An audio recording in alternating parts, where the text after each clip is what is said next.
Élie Lambert, bonjour.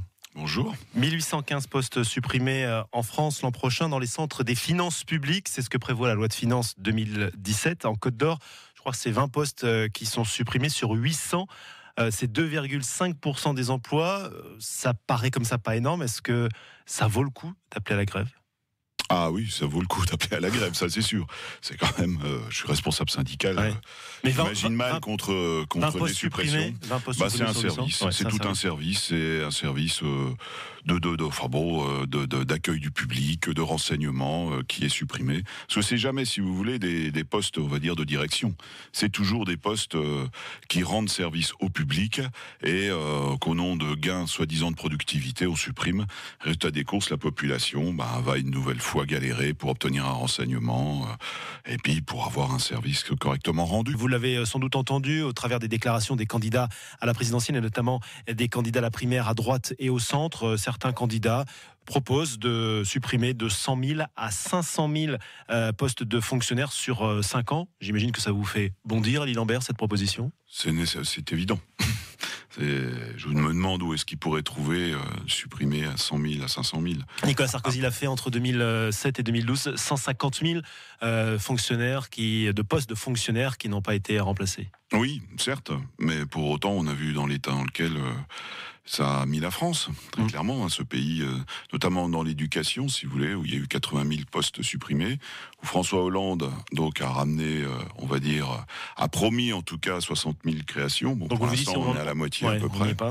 On est loin du compte, alors que la démographie imposerait, on a des classes extrêmement surchargées, la démographie imposerait une politique très volontariste de recrutement de personnel statutaire, pas contractuel, parce que il y a aussi l'artifice du recrutement contractuel qui n'est pas une solution, quoi. On ajoute de la précarité. Alors le problème, c'est le coût, Élie Lambert, 228 milliards d'euros dépensés, 40% du budget de l'État. Et alors, selon la Cour des comptes, en 2014, un salaire annuel moyen, là, ça va vous faire bondir aussi, j'imagine, supérieur de 13% dans le secteur public. C'est la Cour des comptes qui le dit. Oui, mais la Cour des comptes, elle est toujours là, si vous voulez, pour valider les options, on va dire, du pouvoir en place. Donc, ça ne change rien. Pour vous, c'est pas une donnée objective. Non, tout dépend. Il faut voir. Là, j'ai pas les éléments sous les yeux, si vous voulez, mais il faut voir exactement comment ils établissent leur moyenne. Toujours est-il qu'il y a beaucoup, si vous voulez, de cadres supérieurs donc dans notre administration, dans nos administrations. Et il se trouve que certainement que cette donnée, si vous voulez, de fait, augmente la moyenne, quoi. Je voudrais vous faire réagir, Élie Lambert, au témoignage sur Facebook de Maurice, qui a travaillé dans l'administration. Il nous dit, en tant que contractuel, il a constaté que dans certains services, effectivement, il y avait des fonctionnaires. Alors, il nous le dit, qui oscille entre débordite aiguë et présentéisme. Je ne sais pas trop ce que ça veut dire, mais peut-être qu'ils étaient là et qu'ils ne travaillaient pas beaucoup. Enfin, c'est l'avis en tous les cas de Maurice. On ne leur dit rien car ils sont fonctionnaires. Malheureusement, ce type de comportement jette le discrédit et dégoûte ceux qui travaillent durement et qui pensent avant tout à servir le public. Mais ça, de toute façon, on a toujours des personnes qui amènent des cas particuliers et qui tentent d'en tirer des généralités. Ça, c'est quelque chose que vous trouvez absolument partout, que ce soit fonctionnaire ou secteur privé. C'est pas, à mon sens, quelque chose de très probant. Et puis en plus de ça, il faudrait qu'on témoigne avec cette personne, qu'on discute avec cette personne concrètement des conditions de cette.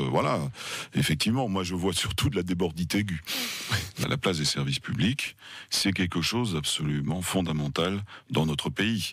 Il faut vraiment qu'il y ait des assises des services publics pour vraiment débattre avec la population, je dis bien avec la population, de savoir qu'est-ce qu'on fournit donc comme service public en France, c'est-à-dire notamment les services destinés, comme je l'ai dit, aux classes sociales qui en ont le plus besoin. Voilà, ça c'est ça qui est le véritable débat.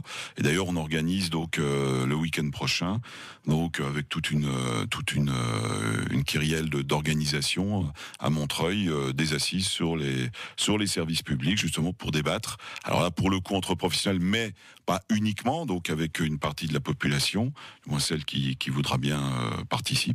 Donc, justement, à savoir quel service public pour le 21e siècle, quels besoins sociaux on doit satisfaire. Merci Élie Lambert, secrétaire général du syndicat solidaire en Côte d'Or. Bonne journée.